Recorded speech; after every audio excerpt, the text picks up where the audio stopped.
Hi, my name is Lucretia L, and this is Why Not So. All right, guys, so I want to talk to you guys about the top 3 issues that new embroiderers have with their machines. And if you start reading reviews, everybody have these issues, and you're going to think your machine is defective because you're going to run into these issues.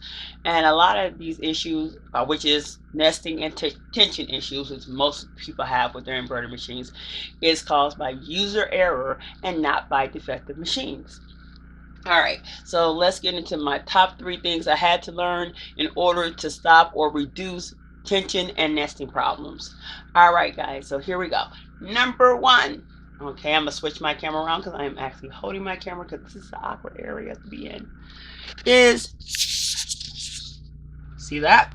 That is your embroidery thread, and your embroidery thread can come in obviously many different colors. Now this right here is your bobbin thread. Okay, now the difference between your bobbin thread and your embroidery thread is your bobbin thread is 90 weight and your embroidery thread can be 40, 50, or 60 weight. Okay, do not load your embroidery thread inside your bobbin casing.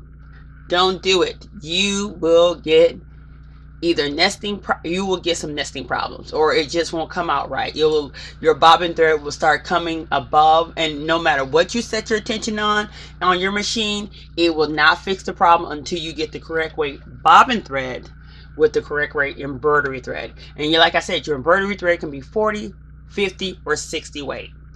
All right,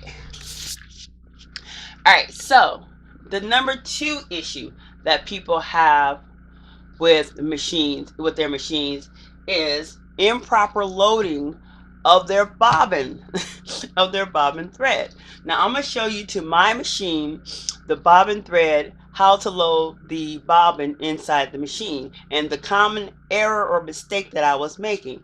And one of the problems that I kept getting if I load my bobbin thread up is that the bobbin thread will come through up into the fabric, and you never want to see your bobbin thread. If you start seeing your bobbin thread, and you either have improper loading of your bobbin or you have a tension problem. Now the first thing you want to do is start switching the tension on the machine, trying to fix it. Nope, the first thing you should do is go and reload your bobbin. All right, so here we're gonna start looking at my I'm going to show you how to load the bobbin in correctly and what is the common error that happens when or by common error that happens if I didn't load the bobbin correctly. So here we go. Okay, so here you see the bobbin, and what happens, let's see if I can get a good picture of that. Sorry guys, where comes the workers. What happens is you have to load the bobbin. If you look at this picture, the bobbin has to load from this way to here. Well, what will happen is you'll start pulling the string, loading it from this way, but at the same time, when you're pulling that string, trying to load it through here, you're turning the bobbin. If the bobbin turns while you're trying to load it, what will happen then is the bobbin string will load from this way into here. So what I would do, or how to fix that, is just hold the bobbin down, then with your other hand, load the string in, and there's a little knife. You just cut the string off, put your plate back on, and then your bobbin string will be loaded properly. If it's loading directly from here, then it's loaded improperly, and you will have an error in your embroidery sewing. All right, so I'm going to keep this on my machine because this is going to directly relate to the number 3 issue, which is the top issue people are having with their embroidery machine. Okay, so it's time to change your thread up here, okay?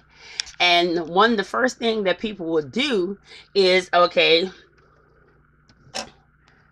let me put, no, I'm sorry, I don't have, okay, so let me put this back on real fast. And there's a reason why I'm doing this, guys, because I want to show you something. This was my most common mistake that I had. Okay, let me push that button. There we go. All right, you see that green light? All right, so my machine just stopped and told me it's time to change my embroidery thread. All right, so Normally me, I would go, yeah, okay, it's time to change it. Let me grab this out. I'm going to follow this through here. I follow that through there. And I'm going to take my string out and I'm going to take a new color and load up my embroidery thread here. Okay, so I'm putting my new color in. Now, number one. Make sure I get that in focus. Yep. Number one. Before you load or unload your embroidery thread, the main problem is not people loading the thread up properly. It's the simple fact that they don't. There's a little lever down here. Flip that lever up. Once that lever goes from green to red, you just open your tension plates up. Once you open your tension plates up, now you can unload the thread and reload the thread. When they say a proper loading of the thread, they're not just talking about putting the string in correctly. They're also making sure that you open those tension plates up so that you can properly place the thread between the tension plates before you tighten it back down when you lower this lever down. That is the number one reason why I got nesting issues. And once I fixed that problem, I solved most of the problems that I have with nesting and tension. So those top three things I just showed you guys is the top three reasons why I had problems with my embroidery machine and why I grew so frustrated. Once I fixed those three issues, I really start to enjoy embroidery. All right, thank you guys for being with me. I hope you learned something, and if you haven't subscribed, please subscribe, and I'll see you next time. Bye.